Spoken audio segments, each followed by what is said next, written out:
Découvrez un extrait exclusif de ce livre audio et profitez d'un essai gratuit sur Audible via le lien dans la description. Ces égratignures sur l'estime peuvent entraîner des expériences émotionnelles intenses et douloureuses. Elles contribuent chez les gens qui les vivent à la tenue d'un discours interne sombre et critique, ainsi qu'à une grande culpabilité ou à une tendance à se flageller.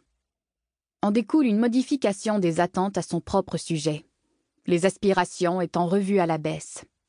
Une spirale de dévalorisation à laquelle il est ardu de se soustraire peut facilement s'installer. Qui plus est, les rétroactions de l'entourage sont souvent empreintes de jugements et de reproches qui participent à l'impression dominante de ne jamais rien faire de bon. Récit de psy. Une famille écorchée. Je suis intervenue auprès d'une famille dont les 5 membres, 2 parents et 3 grands-enfants, étaient porteurs du TDAH. Je leur ai demandé de noter, pendant 1 semaine, les affirmations négatives qu'ils émettaient entre eux. Il est toujours en retard, elle est tellement bordélique, il ne livre pas la marchandise, tout lui prend un temps fou, elle ne finit pas ce qu'elle commence. Ne sont que quelques exemples des commentaires qui fusaient quotidiennement dans cette maisonnée, pourtant composée de personnes qui auraient dû être plus sensibles à l'impact de ces critiques. Vivre avec un TDAH ne fait pas en sorte que celui des autres est plus facile à supporter, me disait le père avec sagesse. L'une des interventions visant à amoindrir les difficultés vécues au sein de ce clan a d'abord été de modifier leur discours. Fini donc les toujours et les jamais qui sont des généralisations outrancières. Plutôt que de faire des attributions internes, par exemple « il est paresseux », implique que sa personnalité est en cause, et stable, les traits d'une personne sont globalement persistants à travers le temps, à l'endroit des autres, je leur ai suggéré de relativiser les événements en tenant compte du contexte. Par exemple, privilégier une tournure comme « il manque d'énergie aujourd'hui », qui est un état temporaire. Enfin, chaque membre de la famille a été invité à nommer ses faiblesses et à formuler des demandes d'aide adéquates, afin que l'union de leurs forces puisse venir à bout de leurs enjeux personnels et ultimement que leur estime de soi puisse être préservée. Le TDAH n'arrive presque jamais seul.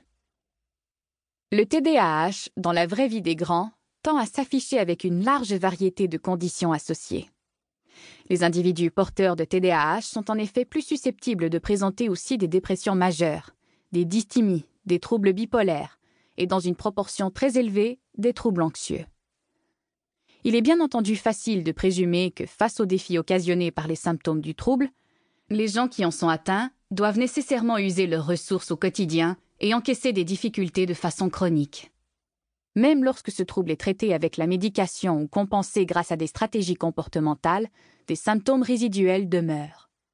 Par conséquent, les individus porteurs de TDAH deviennent plus fragiles à toutes sortes de problématiques, notamment celles en lien avec la santé mentale. Notons cependant que la littérature scientifique permet pour le moment d'établir des corrélations entre le TDAH et les autres troubles de santé mentale, plutôt que des liens de causalité. Récit de psy. Je ne peux pas me fier à moi.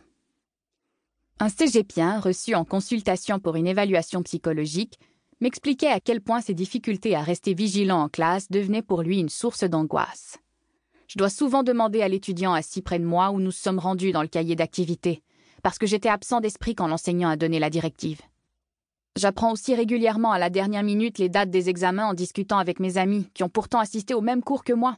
Je me réveille en sursaut la nuit avec une boule de stress dans la gorge, m'imaginant avoir omis de remettre un travail important. Livre audio complet gratuit disponible en description de cette vidéo.